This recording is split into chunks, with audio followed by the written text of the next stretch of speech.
Yeah, awesome. So to continue that conversation before I introduce you, that's where we're at with our stylists is price increases are a huge thing.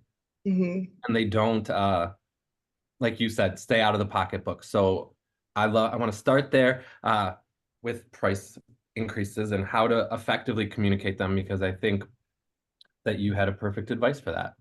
Well, thank you. First of all, thank you so much for having me. It's such an honor. I've been a big fan of Tina Black for a million years.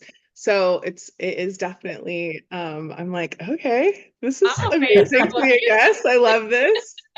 Um, yeah, I mean, okay, so I think like you can't really talk about price increases as like this kind of solitary island. You have to take a few steps back and look at a few things that we know about just like the neuroses of John, hairdressers. do you And I want to mean, start at the beginning before we sure, an and intro. edit all this out? We'll introduce and everything. Okay. Well, welcome everybody. We're super excited to get to hang out with Paula for the next 30 minutes or so. And for those of you that don't know, she's a salon owner, a talk show host, a Los Angeles-based hairstylist. You might have seen some of her work recently at the Met Gala. She's just an all-around incredibly inspirational person in this industry, Yeah. and we are honored to have you here with us today. Thank you so much. It is truly my pleasure to be here and have this conversation. I've been a big fan of Tina Black for a really long time. So when you reached out to have me speak with you, it definitely was like a golden star moment of the day. So thank you so much for having me here. I Yeah, feel the same about you. I'm a fangirling out right now. So Amazing. it's 100% our pleasure, and we're just honored that you're with us. And what kind of started this is you recently were in Salon today talking about how to communicate a price increase. And that I was just thinking, that's going to spark a lot of great dialogue because I think that is something that as hairstylists that they're always thinking about and always concerned about. So let's Yeah. just kind of dive into that. Yeah. So it's funny because people want to like, we want to talk about money and everyone wants to talk about how to make more money. But I actually want to back up. So yes, I'm a hairdresser. I live in Los Angeles. I also have a few celebrity clients that I get to do things like the Oscars and the Met Gala and all of that, which is very fun. But I've actually been a hairdresser for 15 years. And about halfway into that journey of like, building a clientele, developing these relationships, maintaining the relationships, like paying my salon bills, also paying my personal bills, all of these things, I started to realize that there's like a bigger conversation here around like money and business and really just like being. And so I actually decided to become a personal development coach and a mindset expert. And so one of the reasons for that was because I had my guests coming to my chair and they're talking to me about all my problems, right? Like, or all their problems. Like they're talking about their relationships, about their financial stresses, about work, about, their friendships, all of these things. And I was like, what if while I'm doing their hair, I could actually arm them with tools to like change their mindset and elevate just their life in general and get some incredible hair where they're feeling confident and they're feeling excited. And so that's where I really started to like dance with this idea of working with hairdressers specifically to elevate their mindset, help them engage differently with their businesses, which includes money. And that's where truly this idea about like taking a step back from the price increase conversation was really born. Because when you start to peel back, and this thing about mindset is like most of us have an insane mindset around money. It's just and there's a lot of reasons for that. A lot of it is like some of it is trauma, from like how you grew up or experiences that you had. A lot of it is just ignorance. Like we're just not, people don't talk about money. And I feel like the generations before me, like my parents, my grandparents, and even my great grandparents who I had an amazing relationship with, like they just didn't talk about money, right? It's like not done, it's uncouth, it's, you don't talk about money or business at the dinner table was a big conversation. So I think that's the first thing when we go into this money conversation is like, I always ask people to like take their judgment and like put it on the shelf, even if it's just for like this conversation, like just because you can't create change if you've got a ton of judgment, whether it's self-judgment or judgment of other people. So, um, and I will get to the money conversation in the salon, but I think like the first thing is like people have so much judgment around money. And so the minute you allow yourself to have a space of exploration and almost like play, that's when it gets to be really fun. And if it's not fun, especially for hairdressers, if it's not fun, we're not going to do it. So like learning how to like take the like heaviness, people talk about money and this like super heavy energy shows up almost 100% of the time, right? So it's like we don't have enough of it. We don't, you know, we're afraid to ask for it. We're afraid to receive it, even if someone is willing to like give it to us, right? So the first thing is really get out of the judgment and then start to be like, okay, how can I play with money? How can I start to have a better relationship with money?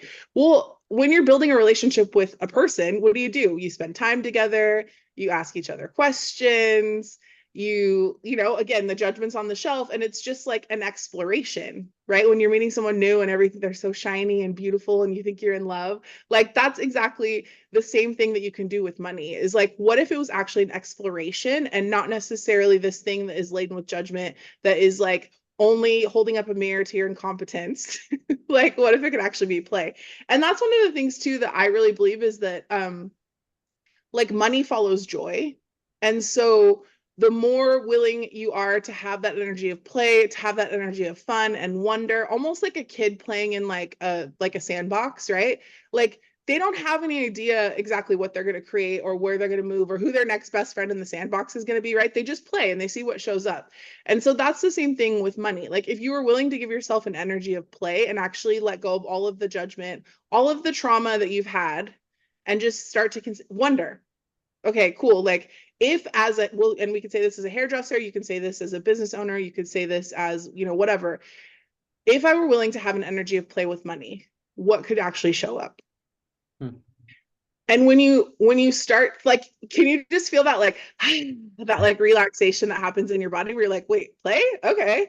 So that right there is the energy I think that we have to start this money conversation with, is like, if we had a sense of wonder, a sense of play, and an energy of like anything's possible, then you can start to look at the systems and the structures that we talk about often in the salon industry and in other businesses. But you can start to look at this thing of like numbers and, you know, average service tickets and upgrades and take home and all of these different things from such a different energy. And it's much less from force and more from exploration and play. So are you with me still? We're still cool. So once you get into that mindset, then you can actually start to look at one, it kind of takes that like hard, crusty edge off of conversations like price increases, right? Because from that space, you're like, okay, cool. So it really is just like a numbers game. And I love money. And I love making money and I love exchanging money and all of these things, right? So it's always a fun and an exploration for me. And I've been like broker than broke. Like when I first started off in the beauty industry, I was like I couldn't pay my rent, I couldn't pay anything, right? And then my only goal in that first moment when I started out was like, I just want to make more money next year than I made the year before. And then the same thing. And eventually I would double, triple, quadruple. And then once I got to a space where I wasn't so stressed out about paying the bills, I was able to actually really play. Like, what would it look like if I generated $20,000 a month in the salon? What would it look like if I generated 30, 40, 50, you know? And for some people that might be a beyond right now, but it's like, then start where you're at. Like, what would it take, you know, to generate $400 this week in the salon, or 1,000, or right? Like play with whatever numbers work for you. But the important thing is that you have that energy of play and exploration and what is possible here that I haven't truly considered. So when you start to look at that, it's really easy to like, I've been a salon owner, I've been an independent stylist. And so what I know is that it's really easy to be like, okay, in order for the salon to break even or generate a profit, we've got to create X amount of dollars, right? And then traditionally what happens is you take that and you divide it by, you know, the 5, 10, 20, 30 stylists that you have. Okay, cool. So that's everyone's, you know, goal. Like you now, Tina, you've got to generate $10,000 a month. And you, Sean, you've got to generate 10,000. I've got to generate 10,000. And then, you know, this much goes to bills, whatever. But it's like, where's the, like, can you feel like when you start to look at that, it just creates this like rigidity again? And it's like, well, what if I only have 3 clients? Like, what if, you know, Tina can make up 80% of the revenue currently, just because she's fabulous and skilled and her clients love her and she's great at upgrades and take home and all these things, right? So it's like being willing to have that space to kind of play again and not be so rigid to the like, this is what has to happen, and look at the people behind it and look at like what actually motivates them is really, really key to this thing about generating revenue. So I know I will get there, but like the thing, so the thing I want to get like really solidify here is that it's not actually an ability to create more money that stops people. It's the projections and expectations more often that comes from leadership that actually stops people from creating. Wow. And if as leaders we're willing to say, hey, where are you at? Here's what I need. Where can we meet in the middle in a way that there's still that energy of play and fun and exploration? Yeah. Then that's when this price increase conversation, the like charging for upgrades, like whatever that is, like all of those challenges that we have financially as salon owners and business owners, like it actually starts to go away. One of the things that John Paul DeJoria, he says, I think he says this, but I don't, maybe it's from someone else, but it's like people support what they help to create, right? So a lot of times we come at this conversation of like, I got a price increase because, you know, I got to pay my bills, or because my boss is riding my back, or whatever this is. But it's like, okay, cool. If I was just like willing to invite more money into my life and acknowledge that this price increase is one of the ways to do it, it actually completely changes the paradigm. Because it's now not about the money, it's about my desire or my willingness to have a bigger, better life, whatever that looks like. And it then goes from like a directive to a collaboration with, as the leader, I can have a collaboration with my employees that's like, okay, cool. You might not be super motivated by money. Like, you know, maybe you don't want the fancy car, the nice house, or whatever that is, right? And that's fine. There's nothing wrong with that. But what does motivate you? Knowing that you have a safe place to work, knowing that you're getting continuing education, knowing that, right, you can insert whatever thing. And as soon as you start to realize what motivates someone, then you can actually work with them. And together you can create the goal that comes with a price increase, which is generating more revenue, having more ease, covering your costs, all of those things, right? So it really is just like a mindset shift initially. And I know I've gone a lot about mindset, but we can talk about the specifics here. But do you have any questions about that? Is there anything you want to add? I do. I think this is so good because how do you see it playing out for leadership to be able to go into these one-on-ones? Because we coach a lot of salon owners, and Sean and ourselves, we're the ones who coach on numbers. Well, Sean mainly is. Yeah. So how do you see, what kind of dialogue would you give leadership to be able to have with their team to be able to create this exploration of, you know, play and fun and, you know, what motivates you? What does that look like? And kind of give me a play-by-play. It is more listening than talking. That for sure. Because I think so, again, when we go in with these like conversations about numbers, we have an idea in our heads of like, I need to make this much money in order to make my salon work, right? And to be honest, like a lot of times when they bring in coaches, it's like a Hail Mary. And so they're already stressed about money. They're already stressed about like their teams. There's no communication, there's no engagement, et cetera, right? So again, the idea of like taking the judgment and putting it on the shelf, like even just for this like 30-minute coaching session that you're gonna have with your employee, right? Like just pause, relax, and like let go of your expectations and your projections and listen to what people say. And if you're, you know, it would be like, hey, Tina, you know, I want to check in. How are you doing? How are you feeling about, you know, your clientele? You know, are you feeling great about what you're creating? Do you like the money that you're making? And what are some of your goals for the next year, 5 years, maybe? And they may not have an answer the first time. It might take 2-3 sessions in order to like really get clear on what it is that motivates them. And I think when you then like you're understanding, okay, cool. So you love vacation. You want to take the lavish vacations. Okay, cool. So, you know, how much is your next vacation to Jamaica? Oh, cool. $5,000. Okay, let's look at how we can get you that $5,000 so that you can maybe upgrade this vacation. Like, what if you could get the all expense VIP package this year when you go to Jamaica, right? Whatever that looks like. And so then they're leaning in and they're like, okay, wait, what? Like, one, they're feeling seen, they're feeling heard, and they're feeling supported. Yeah. And that right there is like, it doesn't have anything to do with the money, but it has everything to do with the money. Because when they feel like you're invested in them, they're going to like be invested in you, right? And I think, so that's the first thing is like, listen and just talk to them. Like, what is it that motivates them? And you don't have to say like, what is it that motivates you? You can just be like, like, how do you like to spend your time on the weekends? Or do you enjoy traveling? Or, you know what I mean? And usually if you know your team a little bit, you'll sort of know. You should, but, you can ask those questions, and it doesn't have to be a money conversation. It can be an exploration initially.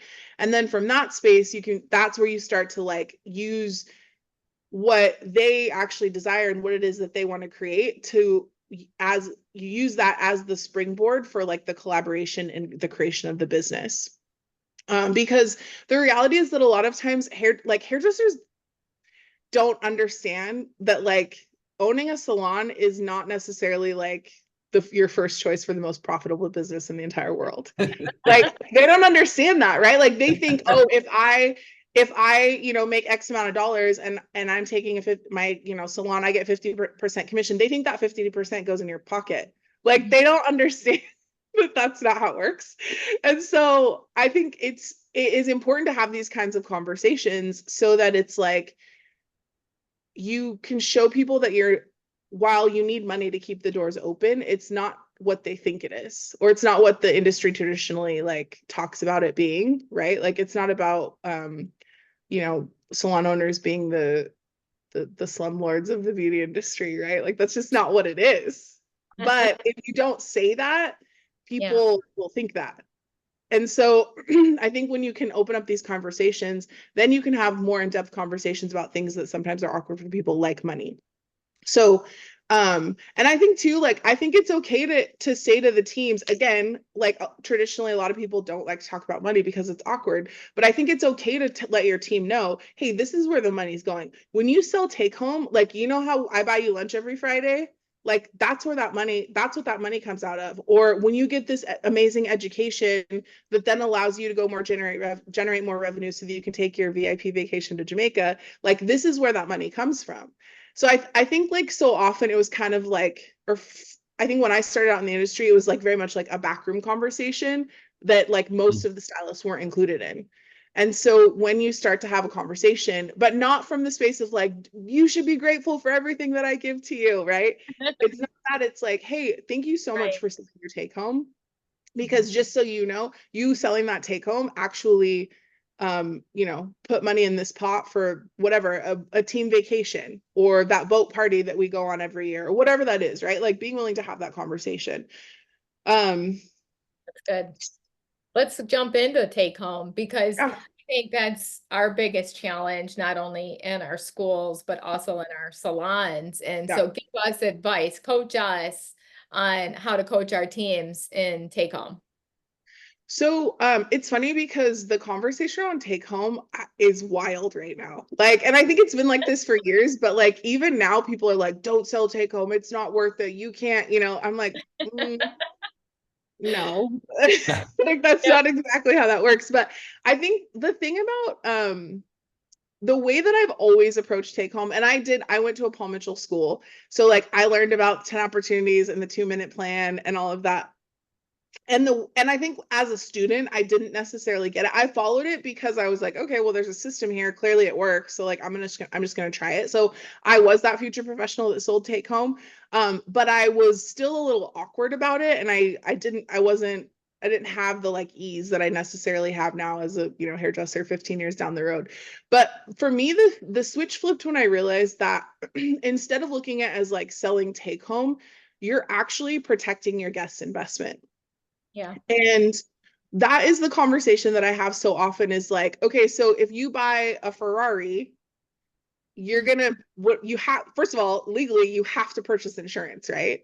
But before you drive that Ferrari off, the car dealership is offering you all sort of bells and whistles in terms of like, if this happens, to your tires or to the steering wheel or to the mirror or to the whatever, like, bring it back for 6 months and you can do all of these things. Like they're looking to upgrade you in that service. And I feel like that's the same thing as take home. Like you've taken your guests through an incredible journey where they went from dark to blonde or red, or, they put in extensions or whatever that is. And it's like, then you're protecting their investment by suggesting retail and telling them, hey, you spent all this money on your hair. So like this $22 bottle of shampoo is like literally just going to maintain your results. You know, I had a guest even just last week who came in and she's seeing a little more sparkle coming, her natural sparkles coming out. And she's like, can you highlight me to look so that I can blend this and like tone me a little bit more on the silver side? And I'm like, yes. But if I do that now in this service today, you're going to need like a purple shampoo, something to maintain the end results, you know, and obviously I recommended my favorites. And so I was like, you need this product in order to maintain the results that we're creating in the salon. And because she's walked into the salon to sit in my chair, one, it's already established that I know something she doesn't know. Like she's coming to me because I'm the expert.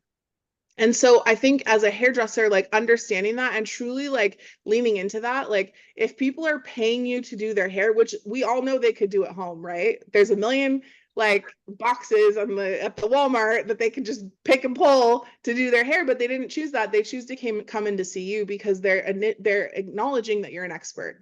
And so with that, it's not just the expertise of being able to execute technically whatever the haircut, the hair color, etc., but now also the recommendations for professional products. They recognize the value of a professional doing their hair, and that includes the professional products to maintain the end result. So I think there's like, and the other thing too that I would say about that is that for me, another huge shift was learning that I'm not trying to sell take home. I'm actually prescribing based on the needs of my guest. So, you know, like a doctor, if you go in and you've got a stuffy nose or like a sore throat, like he's gonna prescribe you something different than if you have an eye infection, right? Like, so understanding that like we're prescribing solutions that our guests are having challenges with, right? And this is also what ties so hugely into a consultation and making sure that you're really thorough in your consultation. What do you love about your hair? What challenges are you having with your hair or your scalp? And at that point, I'm not selling them take home, but I am making notes of like, oh, because you told me you have dry scalp, I might recognize or recommend a scalp scrub for you, or maybe an extra hydrating shampoo or a clarifying shampoo or whatever, depending on what the end result is, right? So in having these conversations, I'm listening to the guests and I'm listening to what are their challenges. And then at the end, not even at the end, but throughout the service, I'm like, hey, because you said your scalp is itchy or oily or whatever, here's what I'd recommend for you. And then when I go to wash their hair, I use it on them.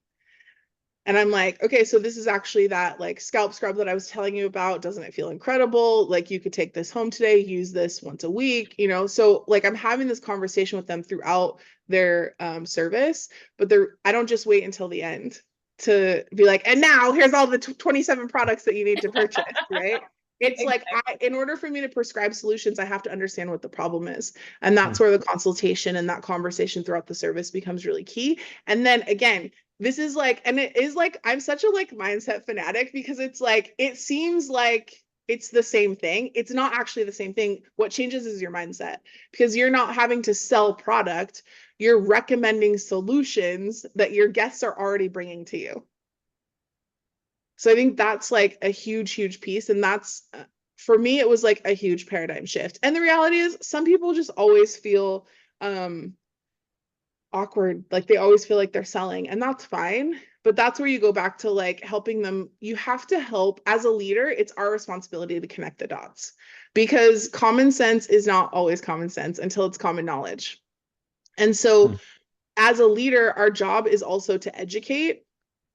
And that education is what connects the dots. And so like, it's not obvious to most people that you're prescribing solutions, or it's not obvious to most people that selling take home actually protects the investment that your guest has made, right? Like sometimes they do get hung up on the money. And then that's when you go back to, remember when we had that coaching conversation and you said, you want to get the VIP trip to Jamaica? This is actually what's going to help put that money in your pocket to do that. And your guest is already asking you for it. And I think the other thing too, like I even just had this like a week or two ago with one of my guests who's been coming to me for years, and she's super loyal and like she's platinum blonde, her hair is naturally dark, so she's like in it. I see her every 4 weeks, like she's committed. And she was looking at purchasing, I think it was like a bottle of shampoo or something like that, and she was like, you know, okay, cool, I can get this on Amazon or Ulta or whatever it was that she mentioned. I was like, yeah, you absolutely can. And also, like, by you purchasing from me here today, you're actually like supporting my business. You're supporting small business, a small woman-owned person of color business, right? Like, there's all these benefits. And suddenly she was like, you know what, you're right. Like, okay, cool, I'm gonna Love purchase that. it from you. And so I think like, so it doesn't, just because you're prescribing the solution doesn't mean that you sometimes have to like not, or you don't have to close the deal. Like, I had to close the deal right then, right? Because again, just like with our stylists, and they don't always connect the dots. My client who's been coming to me for years, like, she also didn't connect the dots until I actually connected them for her. And then she was like, oh, no question, obviously, like, I'm going to purchase from you.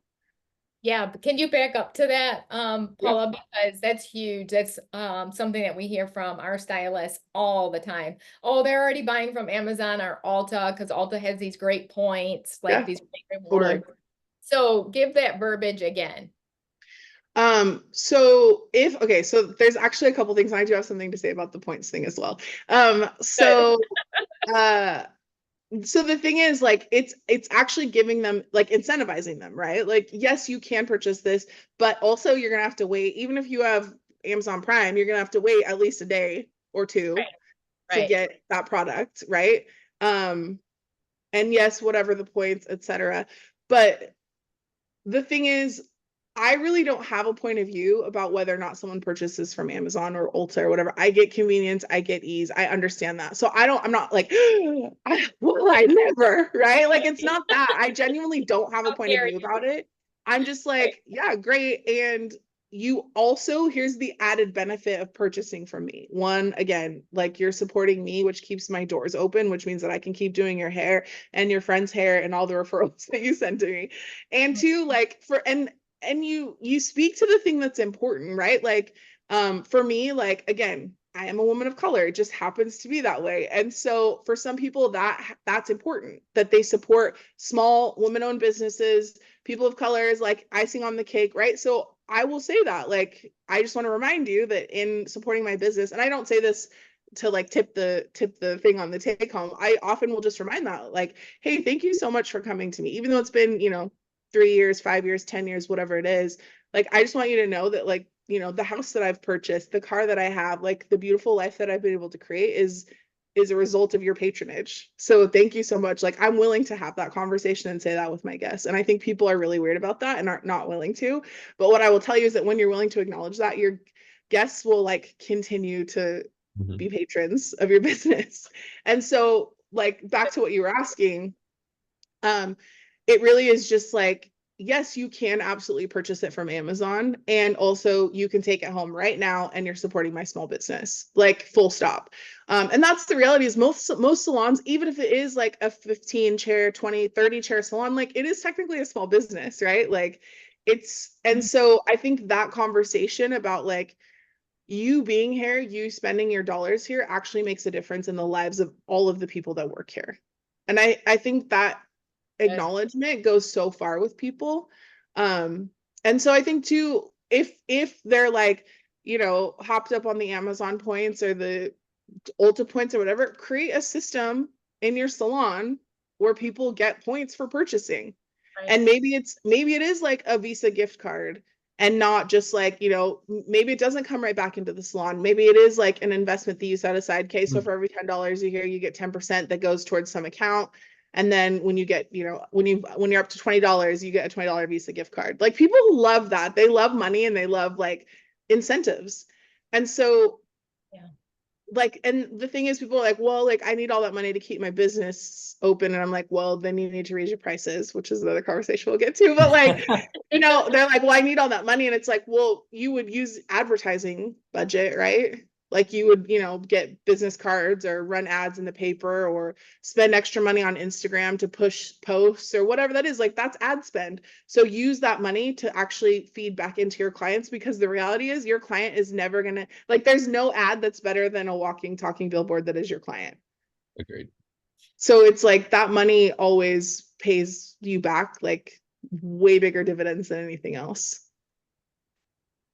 Yeah. Can you talk a little bit more about, how to put more money in their pocket / in the salon? business, and especially by utilizing, and I haven't asked you this question yet, but Salon Scale, Vish, all of those, do you use that? What's your opinion on that? So I don't use them, and it's just because I'm currently an independent stylist, so my salon is a private studio. And when I owned a salon, that technology wasn't really out yet. But what I will say is, I think things like Vish and Salon Scale, people talk about it, they absolutely love it. For me, even before the magic scale was out, I was we were measuring color, and I connected with with my stylist to help them understand the value of them charging for what they're using.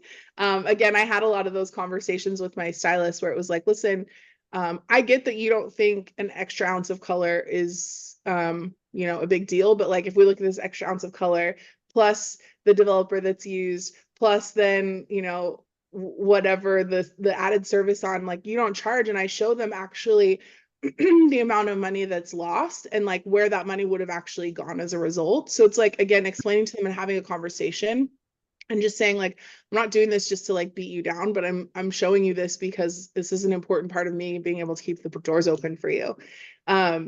And again, you can't say that if if your stylists don't actually believe that you care about them, that conversation won't work.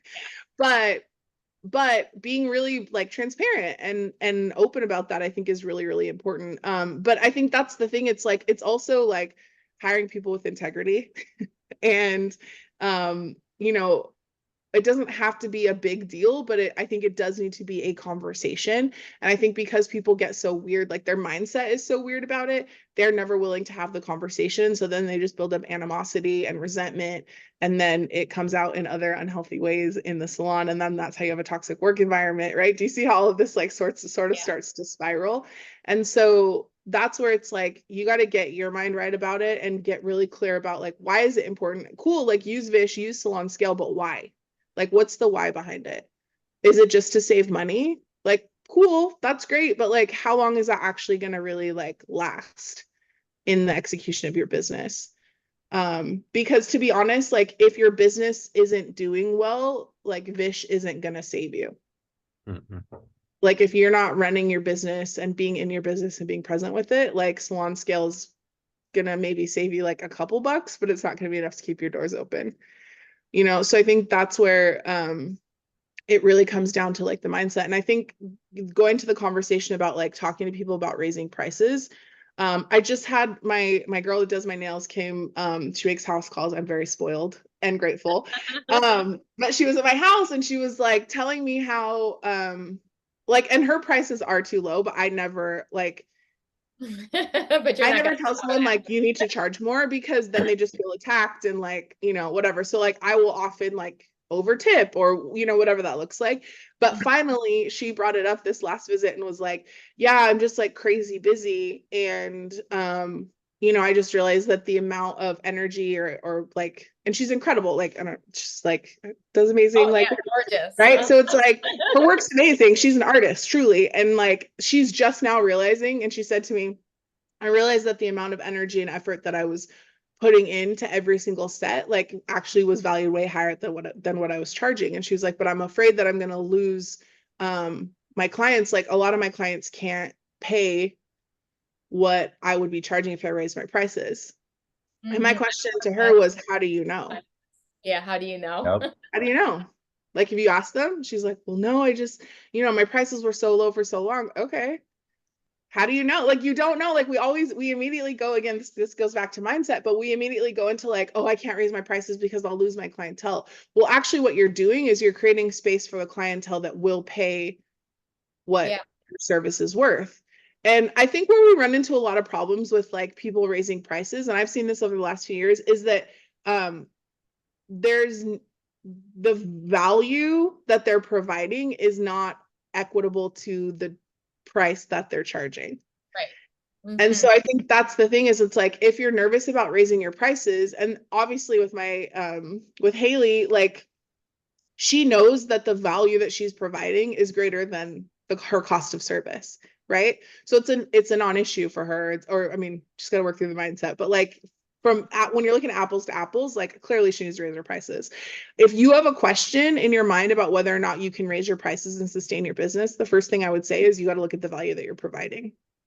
I love that. Is the service that you're creating valuable? Like, are you providing, like, if it's $100 haircut, like, what does that $100 haircut look like?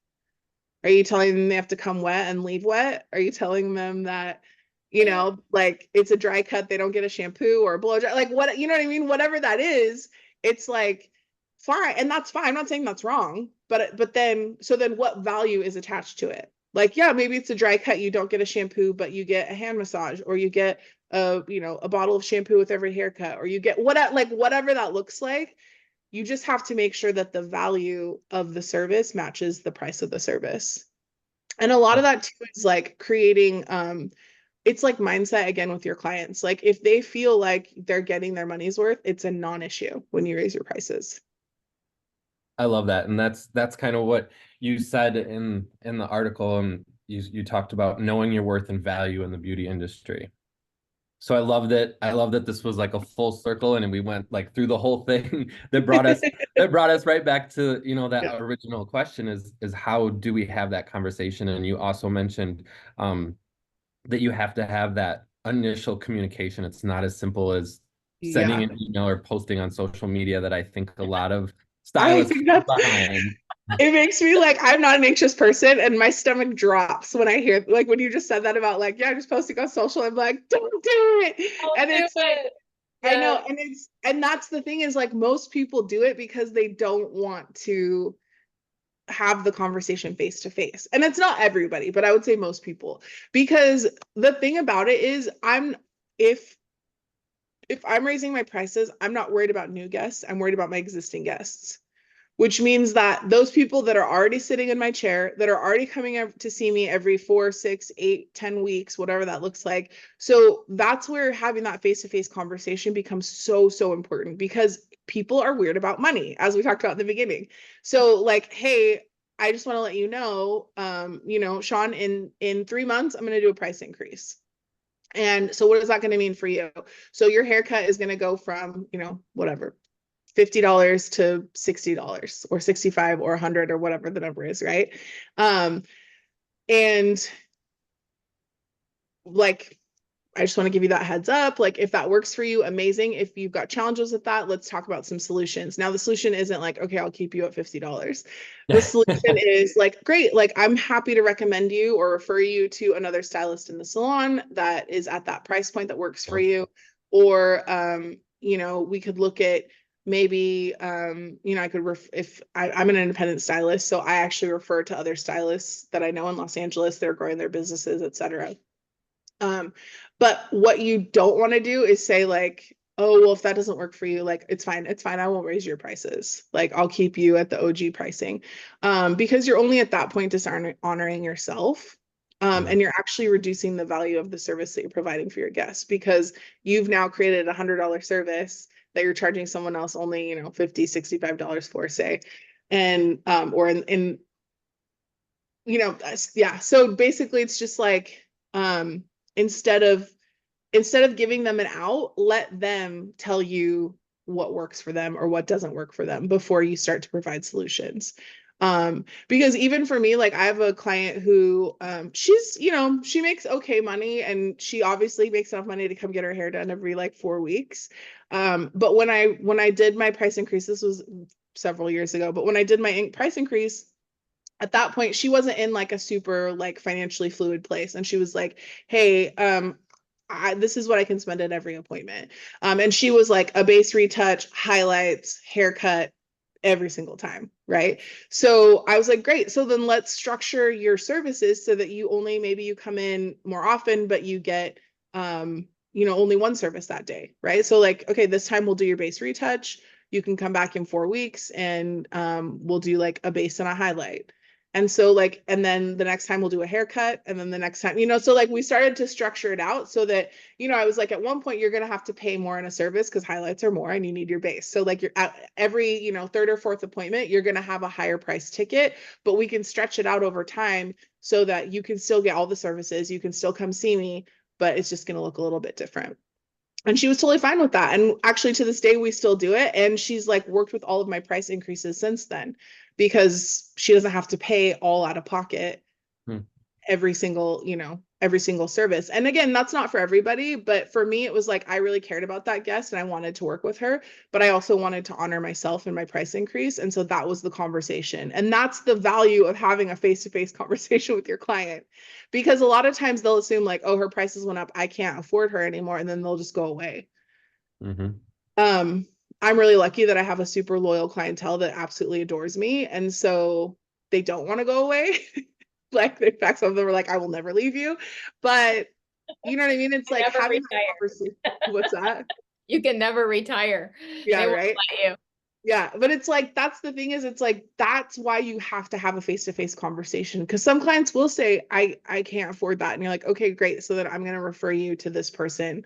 Or, you know, some people will say, hey, I can only afford this amount everything. Great, let's restructure your services. Or, you know what I mean? There's so many solutions, but if you don't have a conversation, it's always going to be this like scary thing. And that's why people avoid it, is because they're scared.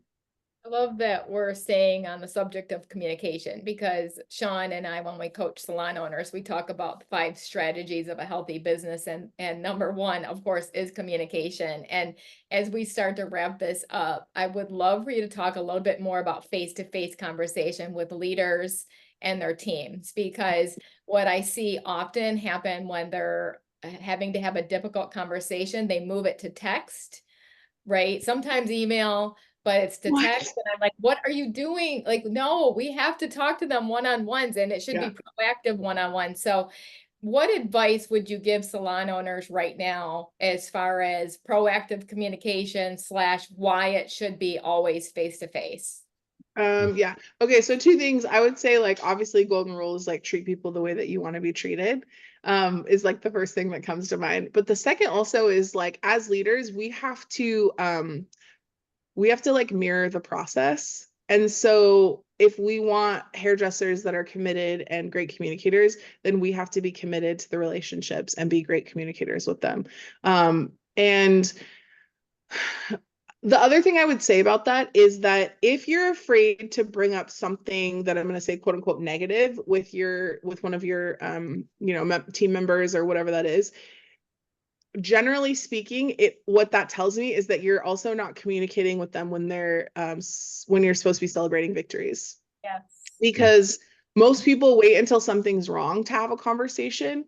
But it's like, you know, it's like therapy. You can go to therapy even when nothing's wrong. It's like you can hire a business coach even if there's nothing wrong with your business, and it'll just like take it to the next level, right? And so I think it's the same thing with this, is like, if you're waiting to communicate and connect with your team only at the times when something is wrong, then that's a like hiccup in the leadership and communication and the relationship building. So stop emailing people when you want to, or don't text them. Yeah. But I think that's the thing. And it's like, you know, I think people like to say, oh, you know, well, this like younger generation, they only like to communicate and text. I'm like, that's kind of baloney. Like, I'm going to call BS on that, because you teach them how to communicate, and like you teach them how to be business people. And it's like the same way, like when I talk about, you know, from the beginning, me and like my money mindset, I've read like every book, watched every like YouTube video, like gone to all the like conferences about just like understanding finances, and understanding money and how it works. And then also obviously like the mindset and consciousness side of it. But it's because I didn't have those conversations. I didn't have someone that was like, you know, teaching me about money in that way, in a way that like had long-term, you know, benefit. And so you as a leader, as a salon owner, like part of your responsibility is to lead and to connect and to train and to show people what is possible with salon and business leadership. And I think I have a really good friend who owns a salon, and it's interesting because one of the ways that he works is that he never expects the stylist to stay with him forever. they do because they love him and he takes great care of them and like all of these things. But like he doesn't train someone with the expectation that they'll never leave. He actually trains them with the expectation that someday they will be in his position because he's not going to be there forever, right? Owning a salon.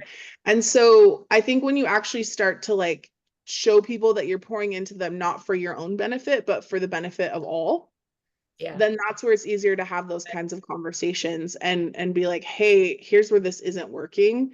And I think also the other side of that is that sometimes people want to correct, but they're not actually willing to take action. Let me give you an example. I just had a friend who has an amazing, like multi-million-dollar salon. He's got an incredible team. And, you know, he had like a lot of sit down conversations with some of his team members about like, listen, you know, you're not hitting your goals. Like as a group, we all agreed that X, Y, and Z was going to be the end result of like all of our hard work. And like, you're not pulling your weight essentially. And so after multiple conversations, he let go like 4 of his team members. And like, it was, I know, and I talked to him about it because I know it's hard for him. I know how much he loves his team. And he was like, but I actually like by not honoring the rest of the team and the rest of the goals that we had all agreed on, he's like, those team members were dragging us down. And he's like, I had to do it, not because I wanted to necessarily, but because I valued the overall, like to the benefit of all more. And so I think that's a lot of times like why we email or why we text is because we're not actually willing to like put our money where our mouth is and take action. Like sometimes people have to be let go.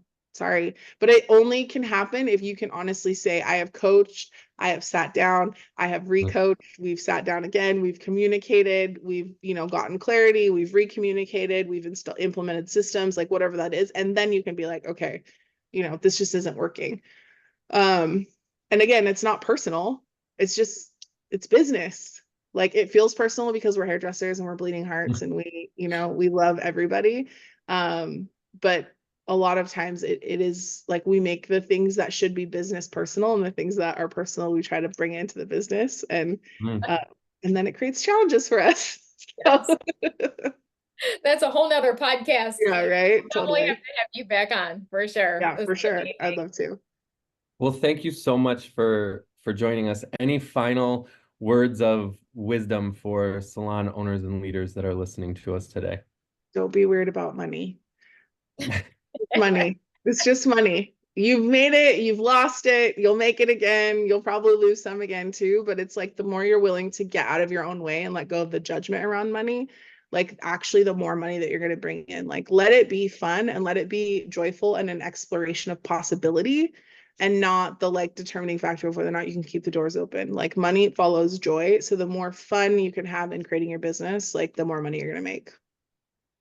Perfectly You're put. incredible. Thank you. Thank you so much. Thank you. It's such a pleasure. Of course. Bye. Have a great day. Bye.